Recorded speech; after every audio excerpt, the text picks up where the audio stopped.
বিকেল 5টা থেকে রাত 10টা 30। ঘড়ির কাঁটায় বাড়ির টুকটাক কাজগুলো সামলানো প্রতিদিনের একটা নীরব যুদ্ধ। দিন শেষে ক্লান্ত লাগলেও নিজের সংসারের জন্য কিছু করতে পারার শান্তিটাই আলাদা।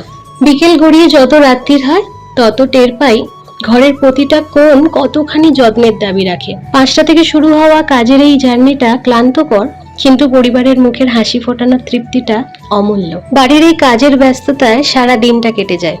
এই দায়িত্বর মাঝেও মাঝে মধ্যে নিজের জন্য একটুখানি সময় বার করে নিই। আজকে না, এই এত ব্যস্ততা, চারদিকে শরীর খারাপ, একদম ভালো লাগছে না। তাই সুরজকে বলেছি আজকে বিকেলবেলা কাজ টাজ গুছিয়ে নিয়ে একটুখানি বাইরে বেরোবো।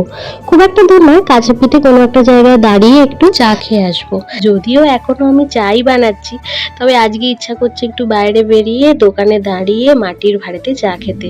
প্রত্যেক দিনই তো বাড়িতে নিজে হাতে রান্না করে চা বানিয়ে খাচ্ছি। জানেন তো, বাপি আমার হাতে এই চাটা খেতে খুব ভালোবাসে। একটু বেশি গাঢ় করে দুধ দিয়ে আর কড়া আদা দিয়ে চা, সঙ্গে 4টে বিস্কুটও দিয়েছি। আর এদিকে মামামের জন্য একটা ডিম সেদ্ধ করছি। সন্ধ্যেবেলা আজকে ওকে টিফিনে আমি ডিম সেদ্ধ দেবো। জানেন তো, আমার মেয়ে ডিমের ওই সাদা অংশটুকুই খায়, কুসুমটাকে নিয়ে খেলা করে। কি জানি কি ভালো লাগে ওর। এদিকে আমি করছি হচ্ছে মুসুর ডাল। রাত্রিরে তো রুটি দিয়ে কিছু না কিছু খেতেই হবে। আমি প্রায় মাঝে মধ্যে রাত্রিবেলা পেঁয়াজ ফোড়ন দিয়ে মুসুর ডাল একটু মিষ্টি মিষ্টি করে বানাই। তাতে রুটি দিয়ে খেতে বেশ ভালোই লাগে, আর আমাদের বাড়ির সবাই ভালোভাবে খেয়েও নেয়। সত্যি বলতে ডাল করতে খুব একটা টাইম লাগে না বলে আমি ডালটাই রাত্রিবেলা ম্যাক্সিমাম দিন করার চেষ্টা করি। প্রেসার কুকারে প্রথমে একটুখানি সর্ষের তেল দিই, তার মধ্যে পেঁয়াজ আর লঙ্কা ফোড়ন দিই। দেওয়ার পর ডালটা ধুয়ে দিয়ে দিই। এবার নুন মিষ্টিটা নিজের ব্যাপার, সেরকম ভাবেই দিয়ে দিই। আমাদের বাড়িতে যেরকম মিষ্টিটা একটু বেশি খায় ডালটাতে, তাই আমি একটু মিষ্টিটা বেশি দিই। এই যে দেখতে দেখতে ওপরেও চলে এসেছি, ওপরের কাজগুলো গুছিয়ে নিচ্ছি। বাইরে বেরোলে বাড়িতে এসে আর কাজ করতে ইচ্ছা করে না, তাই কাজগুলো গুছিয়ে রেখে যাচ্ছি আর কি। ঘরটা একটু ঝাড় দিয়ে নিলাম, কারণ চারদিকে বড্ড নোংরা হয়ে আছে। নোংরা ঘর দেখতে আমার একদম ভালো লাগে না। এই তো মাইক্রোওভেনে মামামের ভাতটা বসিয়ে দিয়ে গাটা ধুতে চলে গেছিলাম। ধুয়ে এসে একদম রেডি হয়ে নিয়েছি। এবার ভাতটা টিফিন কৌটোয় নিয়ে নিচ্ছি।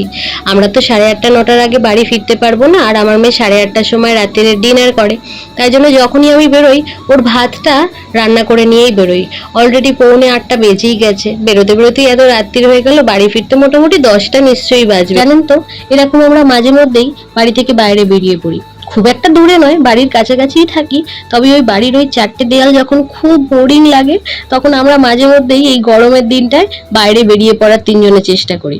এই যে আমার মেয়ে গাড়িতে বসে, সে কি মজা। বাড়িতে একঘেয়েমি তারও ভালো লাগছিল না, সেটা তার আনন্দ দেখেই বোঝা যাচ্ছে। আমাদের গাড়িটা আমার মেয়ের আর একটা ঘর হয়ে গেছে। তার যাবতীয় খেলনা থেকে শুরু করে প্রত্যেক দিনের জিনিস, ইউজ জামা কাপড় সবই আমার গাড়িতে পড়ে থাকে। আমরা মাঝে মধ্যেই এরকম হুটপাট বেরিয়ে পড়ি। যখন কোনো জিনিস ভুলে যাই তখন ঠিক গাড়ির মধ্যে আমি পেয়ে যাই। এই তো আমরা এসে পড়েছি। এসে একটা দোকান থেকে ভেজিটেবল খাচ্ছি। অনেক দিন ধরে ইচ্ছা হচ্ছিল ভেজিটেবল খাবার। বাইরে বেরিয়ে তো খুব একটা কিছু খাওয়া হয় না, তবে ভেজিটেবল খেতে আমার খুব ভালো লাগে। ইদানিং আমার মেয়েও ভেজিটেবলটা খেতে খুব পছন্দ করে। এই যে মেয়ে আমাকে আবার আদর করে একটুখানি খাইয়েও দিচ্ছে, নিজেও খাচ্ছে একটু একটু ঝাল। তার দুধের মুখে ঝাল ঝাল খেতে বেশ ভালোই লাগছে। যেহেতু আমি বাড়িতে ওকে খুব একটা ঝাল জিনিস খেতে দিই না, তবে আমরা বাইরে বেরিয়ে কোনো ঝাল জিনিস খেলে তাকে একটু ট্রাই করতেই হয়। এই তো বাড়িও চলে এসেছি। সুরজ এখন গাড়িটা তুলে দিচ্ছে। বাইরে আজকে এতই গরম না, খুব একটা বেশিক্ষণ বাইরে থাকা গেল না। গাড়ি থেকে বাইরে বেরোলেই গরম লাগছে, তাই জন্য বললো চল ঘোরা হয়ে গেছে বাড়ি যাই। ধরে ধরে ওঠো, ধরে ধরে ধরে ধরে ওঠো। হ্যাঁ, খুব সুন্দর হচ্ছে, চলো চলো চলো চলো ওপরে। হয়ে গেছে ঘুরু ঘুরু আজকের মতো। এই তো বাড়ি চলে এলাম। মামামকে একটুখানি ওর বাবার কাছে বসিয়ে দিয়ে আমি ফ্রেশ হয়ে নিলাম। এবার যাব ঘরে।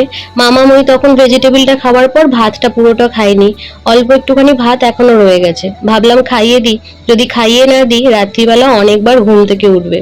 এই যে তাকে শুইয়ে শুইয়ে খাইয়ে দিচ্ছি। সত্যি বলতে এই মুহূর্তে ওকে জোর জবরদস্তি ভাতটা খাওয়াচ্ছি। একবারও কোনো জিনিস খেলে সেই জিনিসটা দ্বিতীয়বার আর খেতে চায় না। তাও আমি চেষ্টা করি ভাতটা অন্তত রাত্রিবেলা ওকে পেট ভরে খাইয়ে দেওয়ার। বসেই আছি, তাই জন্য ভাবলাম যে ঘরটা একটুখানি পরিষ্কার করে নিই। 2-3 দিন হলো ঘরটা ভালোভাবে একটু পরিষ্কার করা হয়নি। মামামের ওয়াইপস থেকে একটা ওয়াইপস তুলে দিয়ে একটুখানি ওপর ওপর করে মুছে নিচ্ছি।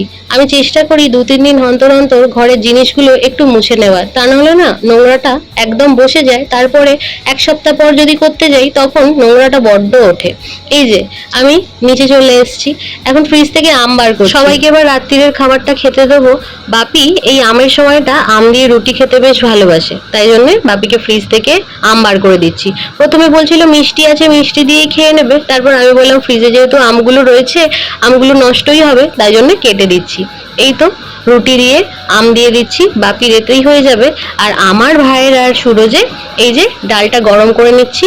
ডালটায় তখন আমি নুন চিনিটা অল্প অল্পই দিয়েছিলাম, তাই জন্য এখন একটুখানি নুন আর মিষ্টিটা স্বাদ অনুযায়ী দিয়ে একটু কিছুক্ষণ ফুটিয়ে নেবো, তাহলেই ডালটা রেডি হয়ে যাবে আর সবাইকে দিয়ে দেবো। আমার মতো কারা কারা রাত্রির বেলা এরকম ডাল রান্না করেন আমাকে কমেন্ট করে জানাবেন। এই তো খাওয়া দাওয়া কমপ্লিট, এবার মামামকে একটু রেডি করাবো। আলমারি থেকে ওরই একটা জামা রাত্রিরে পরার মতো বার করে নিলাম।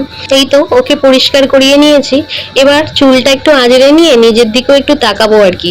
এসে ওই যে ফেস ওয়াশ করেছি, করে এই যে কাজে লেগেছি, একটার পর একটা কাজ লেগেই আছে। এই তো রাত্রিরে শোয়ার আগে আমি মুখে একটুখানি সেরাম স্প্রে আর এই নাইট ক্রিমটা এখন ইদানিং ইউজ করছি। নাইট ক্রিমটা খুব ভালো, সকালবেলা উঠে না খুব সুন্দর একটা রিফ্রেশিং ব্যাপার হয়, আর মুখে কোনো পিগমেন্টেশনের দাগ থাকলে সেটাও চলে যায়। এই যে আমি ভিডিওটা শেষ করছিলাম দেখে আমার মেয়েরও ইচ্ছা করলো ও ওরকম ভাবে ভিডিওটা শেষ করবে। টাটা টাটা টাটা টাটা, এদিকে তাকিয়ে বলো টাটা।